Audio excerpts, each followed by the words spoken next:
మెదక్ నుండి సిద్దిపేట వరకు చేపట్టిన రోడ్డు వెడల్పు పనుల్లో భాగంగా రోడ్డు మధ్యలోకి వచ్చిన అంబేద్కర్ విగ్రహాలను తొలగించిన సంబంధిత అధికారులు ఇప్పటి వరకు వాటిని పునః ప్రతిష్ఠించకపోవడం దారుణమని మాల మహానాడు కన్వీనర్ శ్రీరాములు, దుబ్బాక అంబేద్కర్ సంఘం అధ్యక్షుడు కాల్వ లింగంలో ఆగ్రహం వ్యక్తం చేశారు.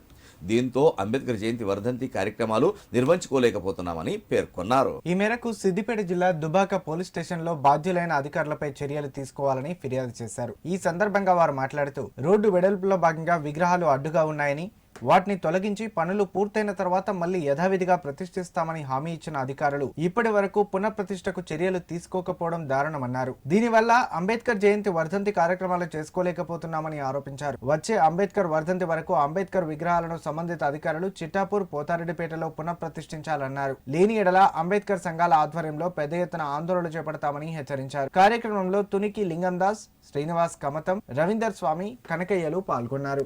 పనులు రోడ్డు వైండింగ్ పనులు పూర్తయి 6 నెలలు అవుతున్నా ఇప్పటి వరకు సంబంధిత అధికారులకు అనేక సందర్భాల్లో అక్కడున్న అంబేద్కర్ సంఘాల నాయకులు, అంబేద్కర్ సంఘం సభ్యులు కలిసి వినతి పత్రాలు ఇచ్చి అంబేద్కర్ విగ్రహాలను వెంటనే నిర్మించి ఏర్పాటు చేయాలని చెప్పి కోరడం జరిగింది. అయినప్పటికీ కూడా ఈ సంబంధిత అధికారులు కావచ్చు, పాలకులు కావచ్చు, ఇప్పటి వరకు కూడా నోరు మెదపడం లేదు. వీళ్ళకి హామీ ఇచ్చింది లేదు, నిర్మించి ఇచ్చింది లేదు. ఇప్పటికైనా అధికారులు కావచ్చు, పాలకులు కావచ్చు, ప్రభుత్వం కావచ్చు ఈ చిట్టాపూర్, పోతారెడ్డిపేటలో రోడ్డు వైండింగ్లో తొలగించిన అంబేద్కర్ విగ్రహాలను వెంటనే గద్దెలు నిర్మించి విగ్రహాలను ఏర్పాటు చేసి మాకు జయంతి వర్ధంతి ఉత్సవాలు ఏర్పాటు కోసం వాటిని పూర్తి చేసి ఇవ్వాలని కోరుతా ఉన్నాం. నిన్నటి నుండి కలెక్టర్ గారికి, సంబంధిత ఆర్డీఓ గారికి, ఏఈ గారికి, తహసీల్దార్ గారికి వరుసగా రెఫరెండాలు ఇవ్వడం జరుగుతుంది.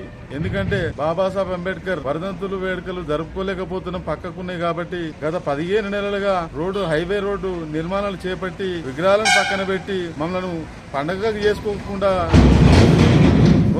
చేసిన ప్రభుత్వాలకు ఒకటే విన్నపం చేస్తా ఉన్నాం. వచ్చేది బాబాసాహెబ్ వర్ధంతి వేడుకలకు ఖచ్చితంగా ఏర్పాటు చేయాలి. నేషనల్ అథారిటీ హైవే డి గారు, అన్నయ్య గారు, అట్లాగే యోహాన్ గారు వారిని సమాధానం అడిగితే వేస్తాం అని నిరాలోచనతో, అబద్దాలతో అప్పుడేమో తీసేసేటప్పుడు